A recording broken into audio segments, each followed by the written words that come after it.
జై శ్రీరామ్. అందరికి నమస్కారం. చిన్న కథ, మంచి సందేశం. కబీర్ దాసులు ఒక దగ్గర చెప్తారు, పాహన పూజే హరి మిలే తో మై పూజూ పహాడ్ తోసి చాకి భలి పీస్ ఖాయే సంసార్. అంటే రాళ్ళని గుడిలో ఉన్న దేవుళ్ళని పూజ చేసేది ఉంటే భగవంతుడు దొరికేట్లాకుంటే నేను పెద్ద గట్టును పూజ చేసేవాడిని రా. ఆ దాని నుంచి ఏం కాదు, దానికంటే ఇసిరపరాయి మంచిది, నలుగురికి అన్నం ఇస్తుంది. అంటే కబీర్ దాసుల ఉద్దేశము దేవస్థానంలో ఉన్న దేవుళ్ళని పోవద్దండి, పూజ చేయొద్దండి అని కాదు. అంతా అక్కడే ఉంది, అది పోయేస్తే అయిపోయింది అని అనుకోవద్దు. నీ కర్తవ్యము ధర్మ మార్గంలో నడువు, నీ ధర్మ మార్గం ఇడవద్దు అని చెప్పేదానికి ఇవి చెప్పినారు. చూడండి, సామాన్యంగా మేము ఎక్కడో చెప్తుంటాం, తిరుపతికి పోయి వచ్చామండి, మొన్న మంచిగా దర్శనం 3 సార్లు అయిందండి, 2 కళ్ళు సరిపోవండి. అది ఏమో చూడండి, మేము పోయి నిలబడ్డాం, నా భర్త, నేను, మా పిల్లలు, అందరికీ ఆయన దొబ్బుతున్నాడు, మమ్మల్ని మాత్రం ఏమనలేదు. చూడండి, అది ఏం విచిత్రమో ఏమో, కళ్ళు సరిపోవండి, అంత చూసినాం. చూడండి, వెంకటేశ్వర దేవస్థానం అండి, మా జతకు వచ్చినారు కాదండి, వాళ్ళకి దర్శనం కాలేదండి. 3 సార్లు వాళ్ళు పోయి రిటర్న్ వచ్చినారు, ఒకసారి అయిందండి. 3 సార్లు కాలేదండి, మాకు 3 సార్లు అయిందండి, వాళ్ళకి ఒకటేసారి అయిందండి. మళ్ళీ కాశీకి పోయి వచ్చామండి పోయిన నెలలో. మా భర్త చూడండి, ఆ బిల్పత్రం తీసుకుని ఇట్లా ఎక్కితే కరెక్ట్ శివలింగం మీద పోయి పడింది. చూడండి, ఏం ఆశ్చర్యం. నేను నీళ్ళు వేసి ఇట్లా ముట్టుకుంటే శివలింగం, అందరూ ముట్టుకొనియారండి, అక్కడ ఎవరికి శివలింగం ముట్టేదానికి లేదండి.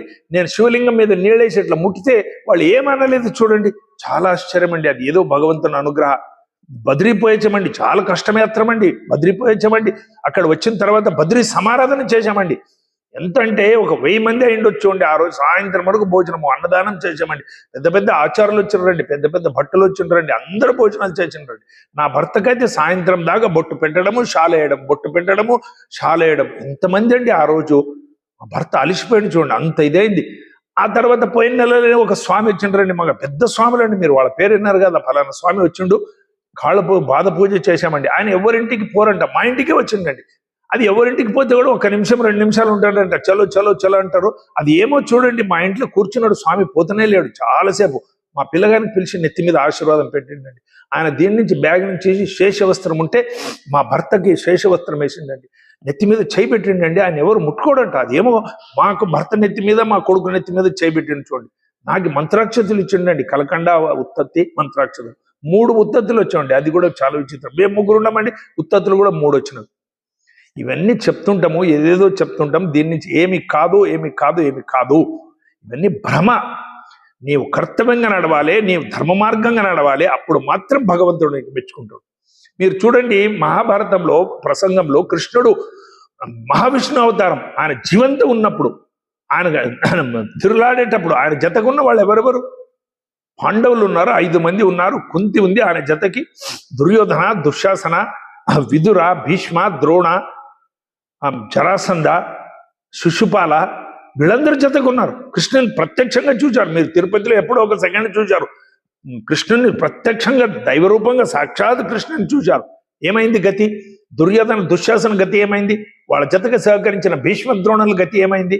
వాళ్ళ అన్నదమ్ముడే, వాళ్ళ బంధువునే ఆయన ధర్మ మార్గంలో నడిచిన విదుర గతి ఏమైంది? విదుర నీతి ఈ రోజు కూడా మేము చూస్తాము.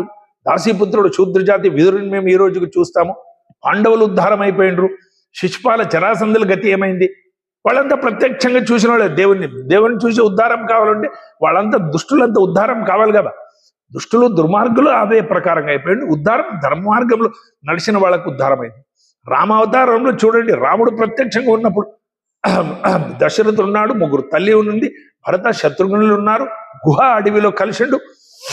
కుంభకర్ణ, మరి విభీషణ, రావణ, వాలి, సుగ్రీవ, హనుమ, వీళ్ళంతా రాముని చూసిన వాళ్ళు, రాముని ముట్టుకున్నవాళ్ళు, రాముని కాలుకి నమస్కారం చేసిన వాళ్ళు, ప్రత్యక్షంగా మహావిష్ణువుని చూసిన వాళ్ళు. ఏం గతి అయింది? రావణ, కుంభకర్ణుల గతి ఏమైంది? వాళ్ళ తమ్ముడైన విభీషణుడు ధర్మ మార్గంలో నడిచిన దానికి ఆయన గతి ఏమైంది? వాలి గతి ఏమైంది? సుగ్రీవుని గతి ఏమైంది? ధర్మ మార్గంలో నడిచినందుకు హనుమని గతి ఏమైంది? శబరి, శూద్రజాతి, విదుర, శకేషి, నెత్తి మీద ఎంటికలు ఉన్నామే, ఆయన మాతంగ ఋషులు మేము వెళ్ళిపోయేటప్పుడు రాముడు వస్తాడు, అమ్మా నీవు ఇక్కడ కాపలా ఉండు అని చెప్తే ఆమె ఎన్నో యవ్వనంలో ఉన్న ఆమె ముసలామె అయింది, ఎన్ను వీపు బగ్గింది, కళ్ళు దృష్టి తగ్గిపోయింది, తెల్ల ఎంటికలు వచ్చినవి. అయినా రాముడు వస్తాడు, రాముడు వస్తాడు, రాముడు వస్తాడు రోజు ఊడ్చుకోవడము, అలంకారం చేయడము, రేగిపెండ్లు తెచ్చి పెట్టడము. ఆమె ఎంగిలి తిన్నాడు రాముడు, ఉద్ధారం అయిపోయింది ఆమె. ప్రత్యక్షంగా ఉన్నప్పుడు కూడా దేవుడు ఎవరిని ఉద్ధారం చేయాలో, ఎవరు దుర్మార్గులు ఉన్నారో వాళ్ళకి దుర్మార్గులకు శిక్ష, మంచి వాళ్ళకి ఉద్ధారము. మేము కూడా మంచి వాళ్ళగా ఉంటే దేవస్థానం పోయేది అవసరం లేదు. మమ్మల్ని ఎక్కడ ఉంటే అక్కడ ఉద్ధారం చేస్తాడు భగవంతుడు. ఎక్కడో దేవస్థానం పోయి ఉద్ధారం అయ్యేది ఏం లేదు. మన 4 కర్తవ్యాలు: మాతృదేవోభవ, పితృదేవోభవ, ఆచార్యదేవోభవ, అతిథి దేవోభవ.